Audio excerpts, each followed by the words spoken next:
갈라디아서 4장. 이 말이 무슨 뜻인지 말씀드리겠습니다. 상속자가 미성년일 때는 종보다 나을 것이 없습니다. 그는 법적으로는 모든 유산의 주인이지만 아버지가 정해놓은 자유의 때까지는 가정교사나 유산관리인의 지배를 받아야 합니다. 우리도 마찬가지입니다. 우리도 어릴 때에는 유치한 교훈, 이 세상의 가정교사와 유산관리인에 둘러싸여 종처럼 명령을 받았습니다. 스스로 행동을 결정할 권한이 없었습니다. 그러나 정하신 때가 찾아 아버지 하나님은 자기 아들을 보내셔서 우리와 마찬가지로 여자에게서 태어나게 하시고 율법의 제약을 받게 하셨습니다. 그것은 율법에 사로잡힌 우리와 같은 사람들을 건지시기 위해서였습니다. 그 결과로 우리는 자유인이 되어 정당한 상속자의 권리를 누릴 수 있게 되었습니다. 이제 여러분은 하나님의 자녀로 완전히 입양되었다고 자신 있게 말할 수 있습니다. 하나님께서 자기 아들의 영을 우리 삶에 보내셔서 아빠 아버지라 부르도록 하셨으니 말입니다. 하나님과 친밀한 대화를 나눌 수 있는 특권을 가졌으니 여러분은 이제 종이 아니라 자녀입니다. 그리고 자녀이면 유산을 완전히 물려받을 수 있는 상속자이기도 합니다. 전에 여러분이 하나님을 개인적으로 알지 못하던 때에는 신성과는 아무 상관없는 신들에게 종노릇했지만 이제는 진짜 하나님을 알게 되었습니다. 아니, 하나님께서 여러분을 알아주셨습니다. 그러니 어찌 다시 종이 호랑이들에게 굽실거릴 수 있겠습니까? 그런데도 여러분은 특정한 날과 절기와 해와 관련된 모든 전통과 금기와 미신을 두려워하며 꼼꼼히 지키더군요. 여러분과 함께 있으면서 기울인 나의 모든 수고가 연기처럼 사라질까 두려울 따름입니다. 사랑하는 친구 여러분, 내가 여러분과 함께 있을 때 여러분의 입장에 서서 노력했던 것처럼 여러분도 나의 입장에 서려고 노력해 주십시오. 그때 여러분은 참으로 다감하고 친절했습니다. 여러분은 개인적으로 나에게 함부로 하지 않았습니다. 여러분도 잘 알다시피 내가 여러분에게 메시지를 전하게 된 것은 내 육체가 병들었기 때문입니다. 육체가 병들어 여행을 계속할 수 없게 되었고 나는 여행을 멈추고 여러분과 함께 있지 않으면 안 되었습니다. 내가 여러분에게 메시지를 전하게 된 것은 바로 그 때문입니다. 아픈 손님을 맞이하는 것만큼 골치 아픈 일도 없을 것입니다. 그런데도 여러분은 하나님의 천사를 대하듯 나를 대했습니다. 여러분은 마치 예수께서 친히 여러분을 방문하시기라도 한 것처럼 나를 대하며 예수를 대하듯 했습니다. 그런데 여러분은 그런 사실을 까마득히 잊었습니까? 그 당시 여러분이 느꼈던 그 만족은 다 어떻게 된 것입니까? 그때 여러분 가운데는 할 수만 있다면 내게 자기 눈을 빼주려고 한 이들도 있었습니다. 그 정도로 나를 생각한 여러분이었습니다. 그런데 이제는 내가 여러분에게 진리를 말했다고 해서 갑자기 여러분의 원수가 되었다는 말입니까? 도무지 믿기지 않습니다. 저 이단 교사들이 여러분에게 장광설을 늘어놓으면서 아첨을 떨고 있지만 그들은 더러운 동기에서 그렇게 하는 것입니다. 그들은 하나님께서 은혜로이 열어놓으신 자유의 세계를 보지 못하도록 여러분의 눈을 가려서 자신들을 중요 인물로 돋보이게 하고 여러분으로 하여금 자신들에게서 승인과 지도를 구하게 하려는 것입니다. 선을 열심히 행하는 것은 내가 여러분과 함께 있을 때뿐만 아니라 언제든지 좋은 일입니다. 내가 여러분과 함께 있을 때에는 나라는 사람과 내가 전한 메시지에 관심을 기울이더니 이제는 내가 여러분을 떠났다고 관심을 기울이지 않는 것인가요? 여러분은 내가 얼마나 절절한 심정인지 아십니까? 이 심정은 그리스도의 생명이 여러분의 삶 속에 드러날 때까지 계속 이어질 것입니다. 나는 지금 상고를 겪은 어머니와 같은 심정입니다. 여러분과 함께 있다면 좋겠습니다.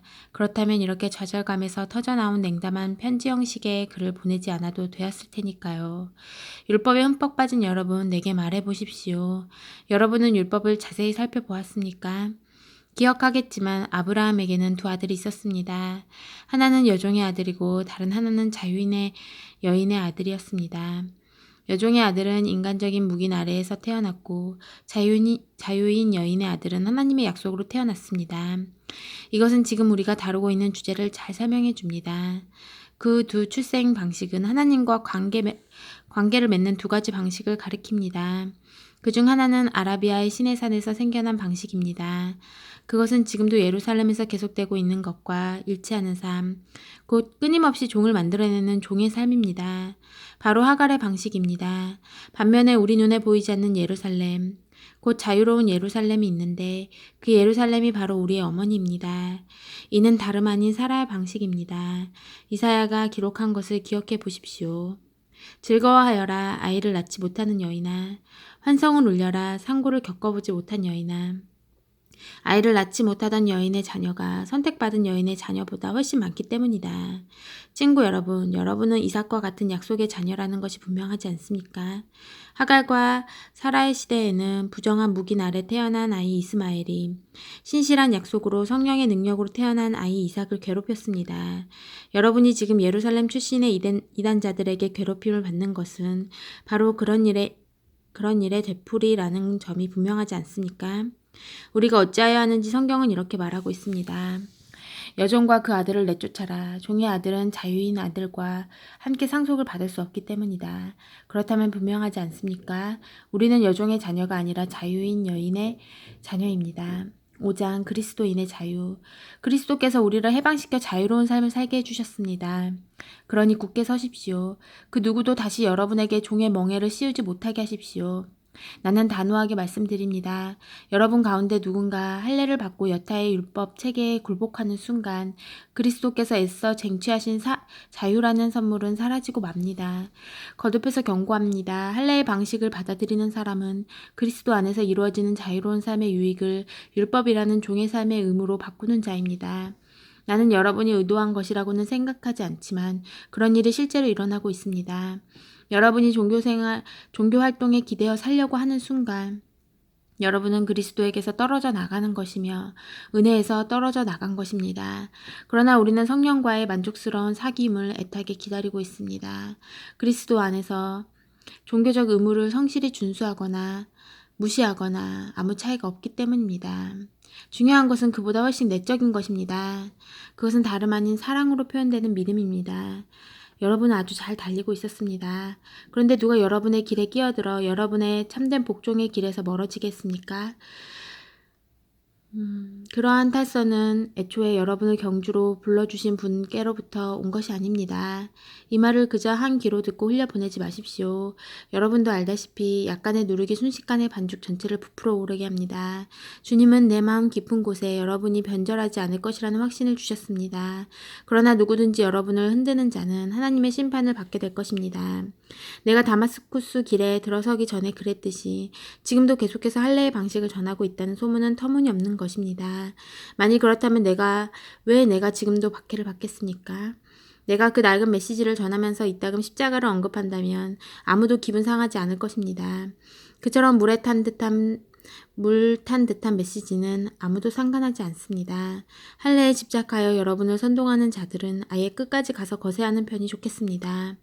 하나님께서 여러분을 자유로운 삶으로 부르셨다는 것은 틀림없는 사실입니다.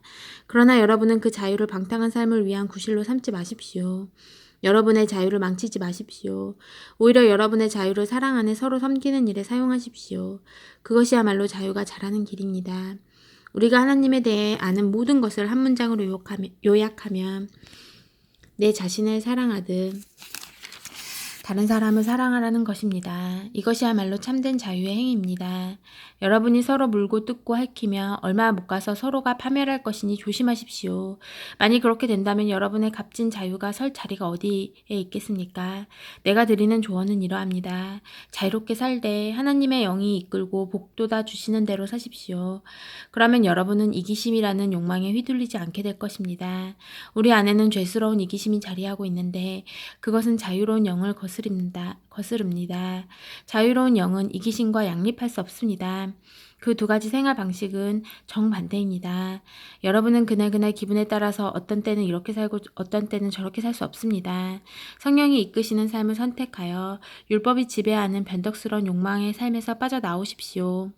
여러분이 항상 자기 마음대로 살려고 할 때 여러분의 삶이 어떻게 될지는 아주 분명합니다. 사랑 없이 되풀이되는 값싼 섹스, 악취를 풍기며 쌓이는 정신과 감정의 쓰레기, 과도하게 집착하지만 기쁨이 없는 행복, 껍데기 우상들, 마술쇼 같은 종교, 편집증적 외로움, 살벌한 경쟁, 모든 것을 집어삼키지만 결코 만족할 줄 모르는 욕망, 잔인한 기질, 사랑할 줄도 모르고 사랑받을 줄도 모르는 무력감, 찢겨진 가정과 찢어진 삶, 편협한 마음과 왜곡된 추구, 모든 일을 경쟁자로 여기는 악한 습관, 통제되지도 않고 통제할 수도 없는 중독, 이름뿐인 꼴 사나운 공동체 등이 그것입니다. 더 열거할 수도 있지만 그만하겠습니다. 여러분도 알다시피 내가 여러분에게 경고한 것이 이번이 처음은 아닙니다. 여러분이 자신의 자유를 그런 식으로 사용한다면 여러분은 하나님 나라를 상속받지 못할 것입니다. 그러나 우리가 하나님의 방법대로 살면 어떤 일이 일어날까요? 과수 안에 과일이 풍성히 맺히는 것처럼 하나님께서 우리 삶에 여러 가지 선물, 다른 사람들에 대한 호의, 풍성한 삶, 고요함 같은 것들을 풍성히 주실 것입니다. 또한 우리는 끝까지 견디는 마음과 긍휼히 여기는 마음과 사물과 사람들 속에 기본적인 거룩함이 스며들어 있다는 확신을 갖게 될 것입니다. 우리는 충성스럽게 헌신하고 우리가 살아가는 방식을 강요하지 않으며 우리의 에너지를 슬기롭게 모으고 관리할 수 있을 것입니다. 율법주의는 이와 같은 삶을 자라게 하는데 아무 도움이 되지 않습니다. 그저 방해만 될 뿐입니다. 그리스도께 속한 사람에게는 자기 마음대로 사는 삶이나 남들이 필요하다고 말하는 것에 부하내동하는 삶이 영원히 끝났습니다. 그들은 그런 삶을 십자가에 못 박았습니다. 이것이 우리가 선택한 삶, 곧 성령의 인도를 받는 삶이니 그 삶을 그저 머릿속 상상이나 마음속 감정으로 여기지 말고 그 삶에 담긴 뜻을 우리 삶 구석구석에 힘써 적용하십시오. 마치 우리 가운데 누구는 더 낫고 누구는 모자라기라도 한 것처럼 비교하지 말아야 한다는 뜻입니다. 우리에게는 살면서 해야 할 훨씬 흥미로운 일들이 많습니다. 우리는 저마다 하나님의 독특한 작품입니다. 6장 십자가만 자랑하는 삶. 친구 여러분, 창조적으로 사십시오. 누군가가 죄에 빠지거든 너그러운 마음으로 그를 잡아주고 여러분 자신을 위해 비판의 말을 아끼십시오. 여러분도 하루가 가기 전에 용서가 필요하게 될지도 모르기 때문입니다. 눌린 사람들에게 몸을 굽혀 손을 내미십시오. 그들의 짐을 나누어 짐으로써 그리스도의 법을 완성하십시오. 자신이 너무 잘나서 그런 일을 할 수 없다고 생각한다면 여러분은 대단한 착각에 빠진 것입니다. 여러분 자신이 어떤 사람이며 여러분에게 맡겨진 일이 무엇인지 조심스럽게 살핀 다음에 그 일에 몰두하십시오. 우쭐대지 마십시오. 남과 비교하지 마십시오. 여러분은 저마다 창조적으로 최선의 삶을 살아야 할 책임이 있습니다. 여러분이 스스로 설 수 있을 만큼 성숙해진 것은 훈련을 받았기 때문인데 여러분은 여러분을 훈련시킨 사람들과 넉넉한 마음으로 삶을 공유해야 합니다.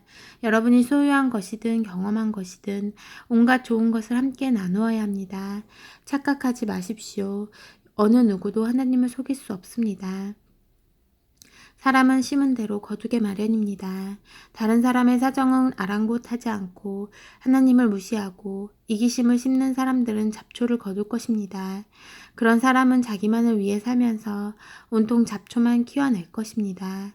그러나 하나님께 대한 응답으로 심고 그것을 키우는 일을 하나님의 영에 맡긴 사람은 참된 삶, 곧 영생이라는 알곡을 거둘 것입니다.